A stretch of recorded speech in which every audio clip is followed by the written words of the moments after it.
Income retail profit नाही, कंपनीचा income. Babasaheb Pawar sir.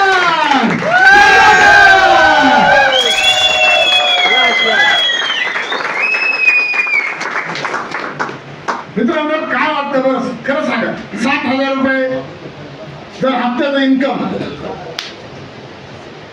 काय साहेब, व्यक्ती काय काम करत होता? शादी नहीं हुई, हफ्ते का 60,000 रुपये कमाता है. 60 इस हफ्ते का 60,000 रुपये इनकम है.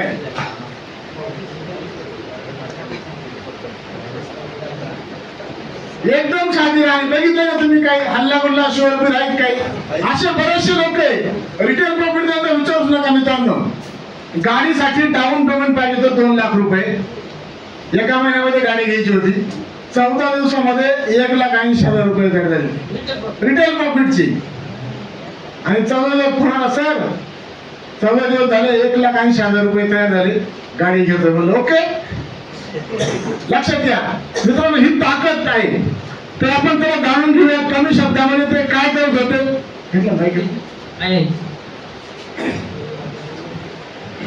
नमस्कार. नमस्कार. बाबासाहेब पवार, आम्ही बाबरा तालुका फुलंब्री जिल्हा छत्रपती संभाजीनगर. विशेष म्हणजे सांगायचं, पहिले मी एक दूध व्यवसाय करायचो, पण त्याच्यानंतर एक मुंबईमध्ये जॉब करायला लागलो. म्हणजे एक 4 महिने की मला वाटलं तिथून आपण दूध व्यवसाय करता करता पण चला अजून कुठं तरी कंपनी जॉब करायचा. पण आता तिथे जॉब करतो म्हटलं तिथं इन्कम होतं 12,000 रुपये.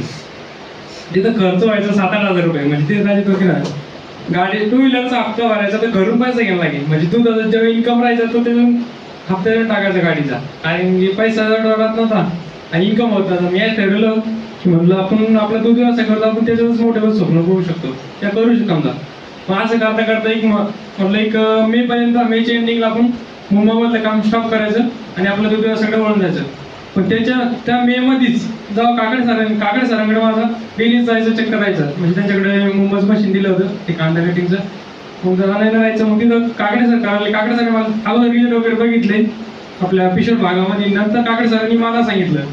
मग सांगितलं मी त्यावेळेसच काकडे सरांना सांगितलं माझी आयडी आता ओपन करून द्या म्हणलं. काम आपण थोडंसं लेट चालू करू पण आयडी ओपन करून द्या अगोदर. मग त्याच्यानंतर आयडी ओपन केली.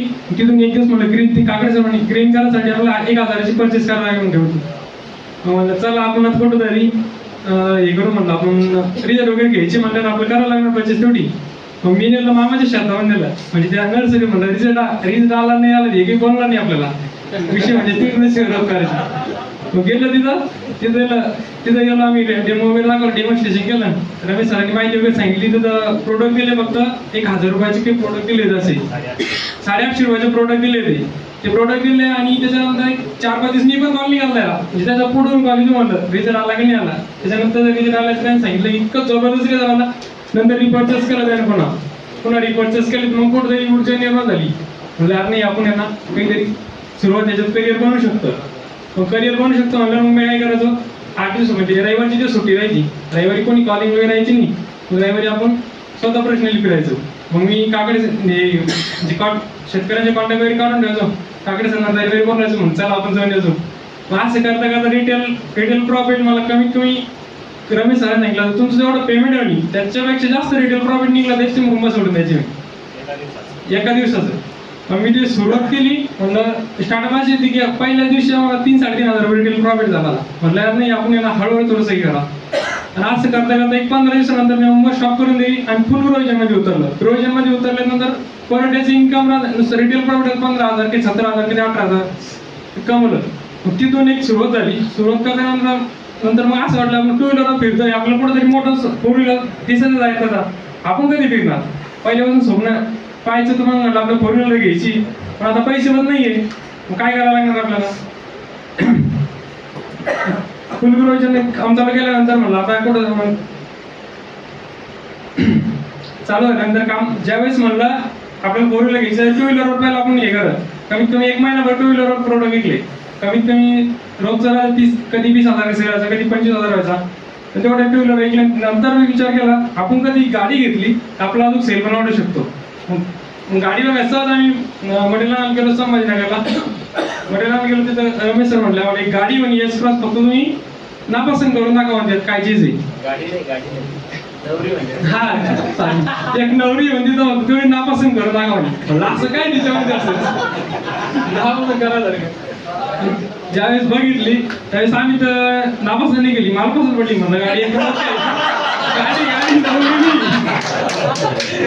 गाडी पसंत पडली म्हणजे ठीक आहे आपण घेऊन टाकू. भाऊजी गेला आम्ही बघितलं तर ज्यावेळेस आम्हाला 1,80,000 रुपये डाऊन पेमेंट भरायचं गाडीचं खिशात आलं की फक्त 10,000 रुपये होते. त्यावेळेस आम्ही ते टोकन द्यायला लागतं ना त्यावेळेस ते 10,000 देऊन टाकले. म्हटलं त्यांना सांगितलं 15 दिवसाची संधी घेतली म्हणलं 15 दिवसामध्ये आपण देऊन टाकू. पण काकडे जर म्हणायचे मी पण गाडी घेतली कसं व्हायचं 15 दिवसामध्ये 1,80,000 कशी कमायची म्हणलं सर काहीच विषय नाही करून घ्या आपण कारण की आपल्याला माहिती ग्रोविजन म्हणजे खिशाला बरकत आहे म्हणजे आता विषय नाही काही.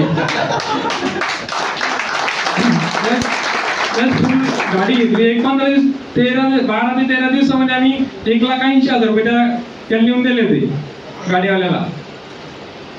तर त्यावेळेस गाडीला पैसे मिळून दिले त्यावेळेस खरंच काकडे सगळ्यांनी म्हणाले कसं झालं म्हणजे एवढं शक्य नव्हतं म्हणे 15 दिवसामध्ये एवढे पैसे देणं म्हणजे कारण थँक्यू थांबतो मी